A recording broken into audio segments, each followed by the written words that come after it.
एक अदद एसी पानी वाली मोटर बाकी तमाम घरेलू लोड अगर आप सोलर सिस्टम पे चलाना चाहते हैं तो कितने किलोवाट का सोलर सिस्टम आपको लगवाना चाहिए, उसके साथ पैनल कितने और बैटरी कौन सी लगानी चाहिए, आज हम इस वीडियो में इस बारे में बात करेंगे। अस्सलाम वालेकुम जी, मेरा नाम मोहम्मद अरहम मलिक है और हम न्यू वर्ल्ड इलेक्ट्रिक से जो है वो डील करते हैं, जिसमें हमारे पास तमाम इलेक्ट्रिक की प्रोडक्ट्स अवेलेबल हैं। सोलर सिस्टम की मुतअद्दिद वैरायटीज ऑफ ग्रिड के अंदर, हाइब्रिड के अंदर और लिथियम बैटरीज में आपको देखने को मिल जाएगी। जैसा कि मैंने वीडियो के शुरू में बात की, अगर आपके घर में एक अदद एसी मौजूद है, साथ पानी वाली मोटर है, इंडक्शन चूल्हा है, इसके अलावा गीजर है, का फ्रिज है, लाइटें पंखे हैं, तो उसके लिए आपको जो सिस्टम लगवाना चाहिए वो कम से कम 5 किलोवाट का सिस्टम लगवाना चाहिए। अब इसके अंदर आपने ये देखना है कि आपकी चॉइस क्या है, आपने रात को बैकअप लेना है या नहीं लेना, या सिर्फ आप डे टाइम लोड चलाना चाहते हैं।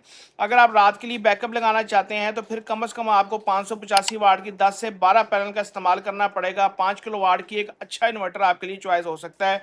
और इसके साथ बैटरी की बात करते चले तो अगर रात को आपने बैकअप लेना है तो एक अच्छी लिथियम बैटरी आपको जो है 5 किलोवाट के अंदर या 2.5 किलोवाट के अंदर मिनिमम आपको 24 वोल्ट के अंदर देखने को मिलेगी, जो आप इसके साथ लगा के बैकअप के तौर पे बैकअप भी ले सकती हैं। अब बैकअप की बात करते चले तो हाइब्रिड इन्वर्टर के साथ बैटरी आप जितनी ज़्यादा एम्पेयर की लगाएंगे उतनी देर का बैकअप आपको ज़्यादा देखने को मिल जाएगा। और अगर आपका यूजर सिर्फ डे टाइम में है तो आप ऑफ ग्रिड की चॉइस कर सकते हैं, जिसमें आपका लोड सिर्फ डे टाइम चलेगा और वो as pair to hybrid system बहुत आपको जो है वो चीपेस्ट कॉस्ट में देखने को मिलता है, उसकी आरओआई भी आपको जल्दी देखने को मिल जाती है। इसके अलावा अगर बात करते चले पैनल्स की, तो पैनल जो है वो आप अपने लोड के मुताबिक कम या ज़्यादा कर सकते हैं। इसका इन्हिसार आपकी छत पे भी हो सकता है, इसका इन्हिसार आपकी उस लोकेशन पे हो सकता है कि आपकी जो लोकेशन है उसके ऊपर कितने पैनल एडजस्ट हो सकते हैं या नहीं हो सकते, या आपके लोड के मुताबिक कितने आपको पैनल लगाने चाहिए।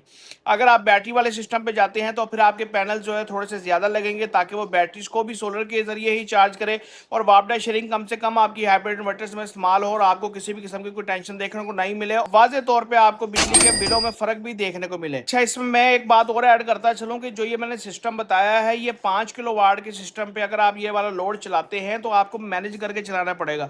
यानी कि टार्क लोड वाली जो चीज़ें हैं वो आपको मैनेज करनी पड़ेंगी। एसी के साथ आप इस्त्री नहीं चला सकते या आप एसी के साथ पानी वाली मोटर नहीं चला सकते।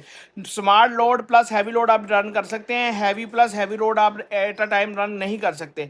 लेकिन अगर आप चाहते हैं कि हमने हैवी लोड ही एक टाइम पे चलाना, हमारा एसी भी चले, हम जो है वो मैनेज भी ना करना पड़े, पानी वाली मोटर भी साथ हम चला लें, इस्त्री भी साथ चला लें, तो फिर याद रखें कि आपके सोलर पैनल की तादाद भी उस हिसाब से बढ़ जाएगी, बैटरी की, लिथियम बैटरी की जो वोल्टेज है वो भी उस हिसाब से इंक्रीज हो जाएंगे, वाटेज के अंदर, किलोवाट के अंदर बैटरी भी आपको ज़्यादा लगानी पड़ेगी हाइब्रिड सिस्टम के अंदर। और साथ ही साथ आपको इन्वर्टर की स्पेसिफिकेशन भी बढ़ानी पड़ेगी, यानी कि 5 किलोवाट के बजाय आपको 10 किलोवाट का इन्वर्टर लगवाना पड़ेगा। उस हिसाब से पैनल की तादाद भी बढ़ानी पड़ेगी। अगर आप सोलर सिस्टम लगवाने की ताक में हैं, आपको अच्छे रेट्स चाहिए, कोटेशन चाहिए, तो आज ही हमारे दिए गए नंबर पर रब्ता कर सकते हैं।